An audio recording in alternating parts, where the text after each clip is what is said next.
Your turn. అందరికీ నమస్కారం అండి. నేను వడ్లమాన్ శ్రీనివాస్. సో, ట్రాన్స్ఫర్ త్రిమూర్తులు, వడ్డే క్రియేషన్స్ గురించి మాట్లాడుకునే ముందు విజయమాధవి కంబైన్స్ గురించి మాట్లాడాలి. ఫస్ట్ బొబ్బిలి పులి, రంగూన్ రౌడీ, కటకటాల రుద్రయ్య, అంటే ఎన్టీ రామారావు గారు, చిరంజీవి గారు, కృష్ణరాజు గారు అందరితో సినిమాలు తీసిన ఒక గొప్ప మెగా సంస్థ. ఆ సంస్థకి వారసుడు ఆయన. అక్కడితో ఆగాడ, మంచి హీరోగా నిలదొక్కున్నాడు. మళ్ళీ చెప్తే బాగుండదు, ఆవిడ ఆల్రెడీ చెప్పేసింది. జాబిలమ్మ నీ కొంత కోపం అనే పాట, అది తెలుగు రాష్ట్రాలను ఊపేసిన పాట. సిరివెన్నెల గారు రాశారు, మన నవీన్ గారు నటించిన పాట. సో వెన్నలాంటి మనసు ఉన్న మనిషి, అంత వారసత్వం ఉన్న మనిషి. 10 ఏళ్ళు ఆయన నిజంగానే, 10 ఏళ్ళు ఆయన ఎందుకు గ్యాప్ తీస్తున్నారో తెలియదు, కానీ అదే శారీరక దృఢత్వంతో బయటకు వచ్చాడు ఆయన. మానసికంగా కూడా అలాగే ఉన్నారు. ఎందుకు మానసికంగా గట్టిగా ఉన్నాడని చెప్తున్నానంటే, నాకు ఎక్కువ సినిమాలు చేసేసి కొంత కాన్ఫిడెన్స్ బిల్డప్ అయిపోయింది ఈ మధ్య, బాగానే చేస్తున్నానని. 4-5 సీన్లు కమల్ కుర్రాడు నాతో చేయిస్తున్నారు, ఆయన దూరం నుంచి చూసేవారు వడ్డేనవీన్ గారు. ఇది సరిపోదు, ఏదో మార్పు చేయాలి. ఇలాంటి మెలకువలు ఎన్నో ఆయన దగ్గర నేర్చుకోవాల్సి వచ్చింది. ఇందులో నేర్చుకోవాల్సి వచ్చింది. ఆయన వదలలేదు నన్ను గట్టిగా. ఎన్నిసార్లు చెప్పాను నవీన్ గారు, thank you very much sir. అంటే కమల్ నేను ఒకటి అనుకుని చెప్పినా, ఇది ఈ మార్పు కావాలి శ్రీనివాస్ గారు, ఇది మీద ఈ త్రోలో ఉంది, ఈ త్రోలో కావాలి అని ఎన్నో మెలకువలు చెప్పి, నిజంగా చెప్పాలంటే ఏ ప్రకాష్ రాజు గారు వేసేయాల్సినంత వేషం నాకు ఇచ్చాడు ఆయన. మరి భగవంతుడి దయ, ఆయన ఒక రకంగా ఆయన కన్విన్స్ అయ్యి ఒక కృప చూపించినట్టే నా మీద.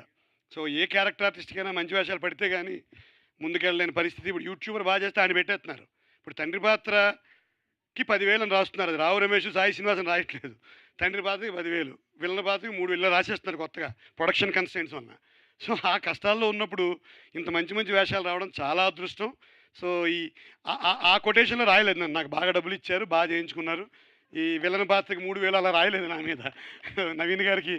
అని నాకు చాలా ఇన్స్పైరింగ్గా ఉంటుంది, ఆశ్చర్యంగా కూడా ఉంటుంది. ఎందుకంటే మేమంతా చదువుకుని నేను జాబ్లోకి వచ్చినప్పుడు పెళ్లి సినిమా వచ్చింది, ఇంచుమించుగా సివిల్ సర్వీసెస్ రాస్తున్న టైంలో.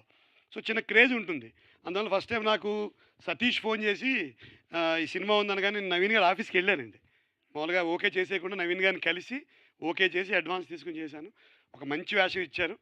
సో నవీన్ గారు ఈ సినిమా సూపర్ హిట్ అవ్వాలి 19వ తారీఖున. ఆయన ఎనర్జీ, ఆయన వారసత్వం, ఆయన నటన, ఇప్పుడు నిర్మాణ సారథ్యం, ఇవన్నీ ఖచ్చితంగా ఈ సినిమాని ముందుకు తీసుకెళ్తాయి, ప్రజల్లోకి తీసుకెళ్తే హిట్ అవుతుంది.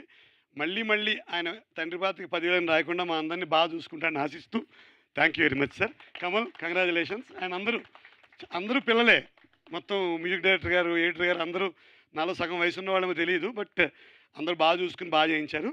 So transfer Trimurthulu is getting transferred to the theatres. బాగా పెట్టారు అది కూడా. 19th జూన్ అందరం వచ్చి చూసి సినిమాని బాగా విజయవంతం చేద్దాం. Thank you very much. Thank you అండి. Thank you so much Srinivas garu. And నా కే మ్యూజిక్ నుంచి ప్రియాంక మాట్లాడతారు. ఏం పర్వాలేదు, ఇంగ్లీష్, హిందీ, ఎనీథింగ్ చలేగా, కుచ్ భీ చలేగా.